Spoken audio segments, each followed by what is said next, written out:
Good morning, my fellow responders. I'm Floyd Montoya, Planning Section Chief. Uh, please, before we start, we would like to request everyone to turn off your cell phones and radios. Thank you. Welcome to our operational period briefing. Please refer to our Form ICS 202 for our objectives for your reference. This is in relation of Tropical Storm Guapo. Town of Enrile in Cagayan is experiencing a massive flooding with population of 29,550. Exact details of the damages will be discussed in the latter. We will go through these topics one by one, starting off with current situation led by Operation Section Chief, Sir Joel. Thank you, sir. Good morning. So, for the background of our incident is we all know that the Philippines was suffering the tropical storm Guapo. So, binaybay niya yung pan-northwest and then doon sa Cagayan province, meron dong isang municipality, ito yung Enrile. Particularly yung barangay, parang Centro City. So, ang nangyari kasi, due to heavy torrential rain, nag-overflow itong Cagayan River, then nag-corrode dito na portion sa river, nag-overflow yung tubig. That's why na lunod sa tubig baha itong area na ito. So, with that, kahapon, meron na ding mga evacuation on rescue operations kasi lahat ng mga residente or occupants dito is nag-evacuate na andun sa mga rooftop na. So meron na ding evacuation efforts na kinandak, and then dinala dito sa evacuation center. So ang IMT, nag-establish kami ng ICP dito sa western area. And then ang ginawa din namin, dalawa yung staging area namin. Bakit? Kasi nga, ang area kasi natin is hindi siya matraverse across.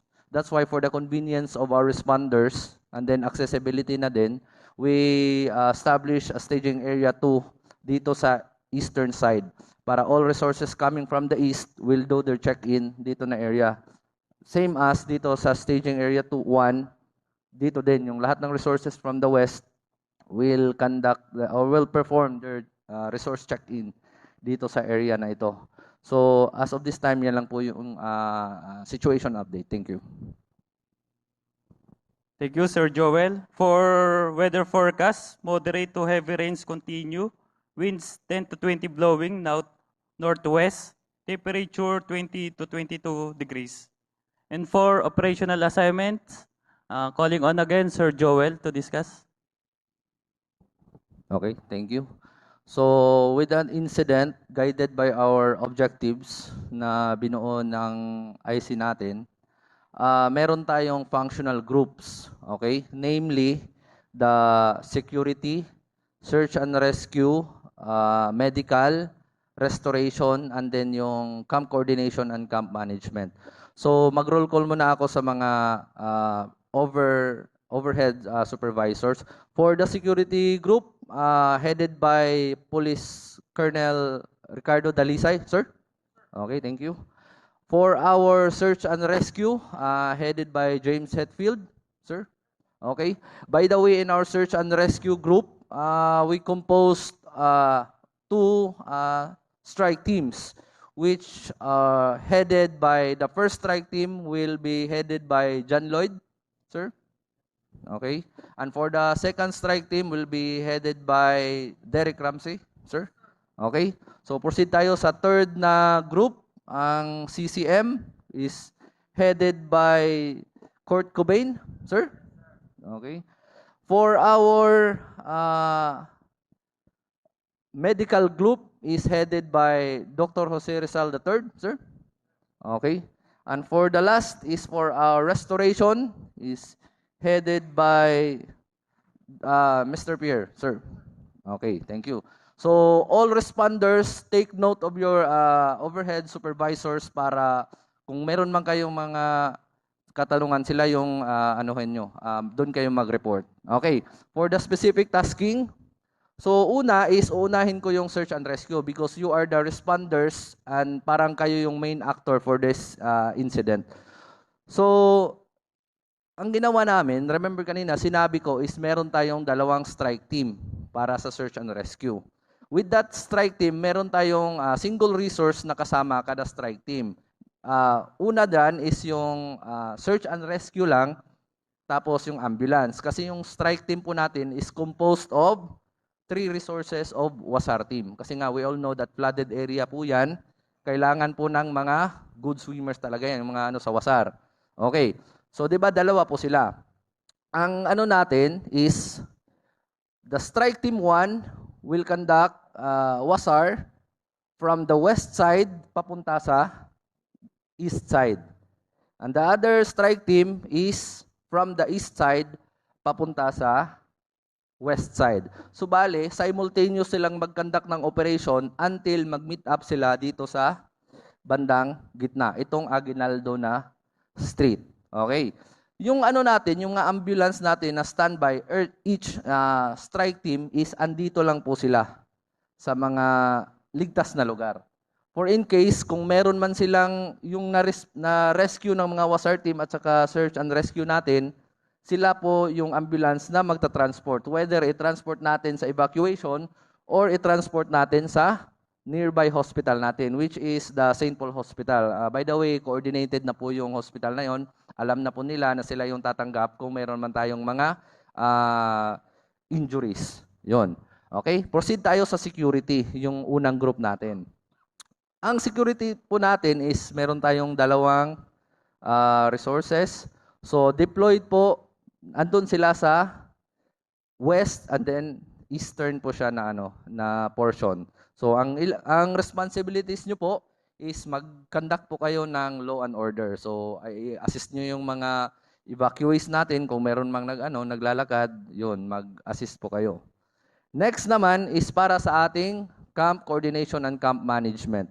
So we have resources, meron tayong nagdadala ng mga relief goods. And then meron ding camp management team. So dito kayo mag-manage sa evacuation. Kasi kahapon we have merong nagpadala ng mga relief goods. So na-mobilize na po natin yung ibang volunteers para mag-conduct ng dito, camp management and then distribution of relief goods. Okay. And lastly is our medical team pala is meron tayong medical team that was standby near our staging areas. Okay. So sila din po yung mag-responsible na mag-transport kung sakali man na merong mga ibang injuries or casualties in their area of coverage. And lastly is our restoration team. Okay. Ang restoration team is composed of our engineering team and our telco. So ang engineering team, ganun din yung arrangement po natin from the west to east and then east to west. So ang engineering team, mag-conduct po sila ng Ardana. Kung meron po sila mga damages, yun yung i-take note nila and then pwede tayong mag-mobilize ng additional pa na resources para gawin natin yung mga sira na nakita nila. Same lang din po sa mga telco kasi mag-perform sila ng rehabilitation ng mga natumba natin ng mga telecommunications. So, thank you po. Thank you again, Sir Joel. Next is safety briefing led by our safety officer, Sir Sir Abendaño. Thank you, sir. If you turn our IAP to Form 208, there's a safety message there. You can discuss this with your team. So, in general, please wear our proper PPEs when engaging in our respected operations. No? So, we expected na flooded yung area natin. So, main concern natin, we have point out main 2 concerns na possible na magkaroon sa ating threat ng mga responders. No? Yung sa flooded area natin, mostly focus tayo sa mga SRR group natin. No? Sa flooded area, pwedeng magkaroon ng mga strong currents, no? Mga underground currents. So, be mindful that iwasan natin mag-cross sa mga lugar na may mga moving water. If needed talaga natin mag-cross sa mga moving water natin, maybe we can establish a roof line for our lifeline para medyo safe na tayo, no? And syempre, it's lulusong kayo sa baha, medyo susceptible tayo sa mga waterborne diseases. So, we advise everyone to take your doxycycline for our protections and maintain always situational awareness at all times and have a safety. Thank you. Thank you, sir. Next is the logistical concerns led by our Logistics Section Chief, Jason Malyari. Thank you, Sir Floyd. Good morning, responders. First of all, no, if regarding sa logistical concerns, you may fill up your our Form 213. We will do our best para ma-deliver ang inyong logistical needs. And then, regarding po sa food, kami na po ang iikot sa inyong mga stations para hindi na ma-hamper yung inyong operations. And then, please refer to your Form 206. Diyan po nakalagay ang ating medical aid stations, which is located near sa ICP and yung ating standby AMBU. For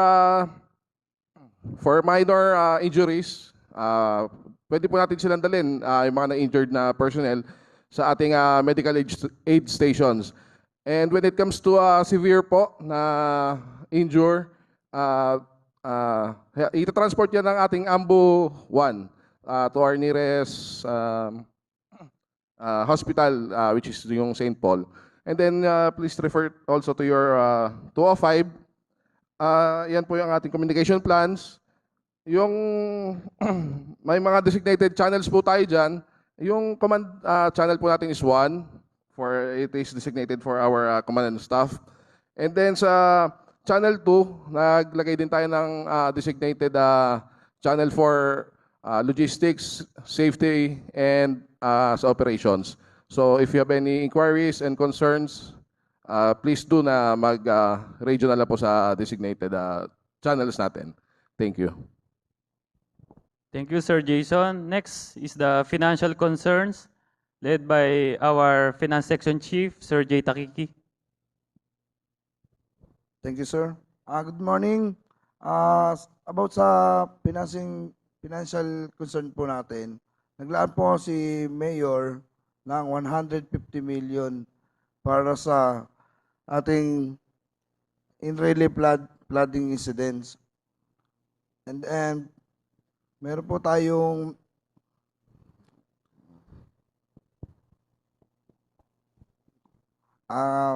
kung mayroon pa po tayong mga gastusin, siguraduhin po natin ingatan ang ating mga resibo and then para po yung hindi tayo mahirapan pag nag-reimburse po. Thank you po. Thank you, Sir Jay. Next is the information plan and updates led by Ms. Karen Estrada, our PIO. Good morning, responders. Again, this is just a reminder to everyone. You are not allowed to give any information details regarding this incident. Any questions coming from the media, our media partners, please, this will be answered by me during the press release briefing. That will happen in the next 1,200 hours. They can see me at the media center located behind the ICP. This is to make sure that the information given to the public are all verified and approved by the IC and to avoid misinformation. Also, all media briefing schedules will also be announced during the press release. Thank you. Thank you, Ms. Karen. Next is the cooperating agencies, calling on Ms. Dara Rivera, our liaison officer. Good morning, fellow responders. For the appreciation of everyone, I'd like to express our sincerest gratitude to those agencies who supported this deployment, whose representatives are also invited here. Thank you for the health office, the city police station, fire station, DRMO, the engineering office, and those volunteer groups who are so eagerly awaited their deployment and are the first on the ground. For the information of everyone, I'm also in constant communication with the cooperating agencies who are willing to lend their heavy equipment. And as for our heavy meals and snacks, we are supported by the Bistro Group of Companies, Jollibee Corporation, McDonald's, and Vikings Philippines to fuel us during this deployment. Should you know any other assisting and cooperating agencies, you may lead them to me. I am located at the far left of the ICP. Thank you. Thank you, Ms. Dara. And finally, let us now hear our incident commander, Sir Carlo. Thank you. Good morning to each and everyone. In a very short notice, I would like to extend the gratitude of our beloved mayor for your presence today. Again, in a very short notice, thank you very much. I would like to remind again, the foremost of these operations is the safety of each and everyone, and the safety also of the crew that you are working with. So if you have any clarifications, doubts, or any queries regarding this operation, the ICP is open. You may contact us through any means of communication, through radio, cell phone. That is all located there at your IAPs. So if you also have doubts, please always refer to your IAP. So with that, good luck on this next operations. God bless and good morning.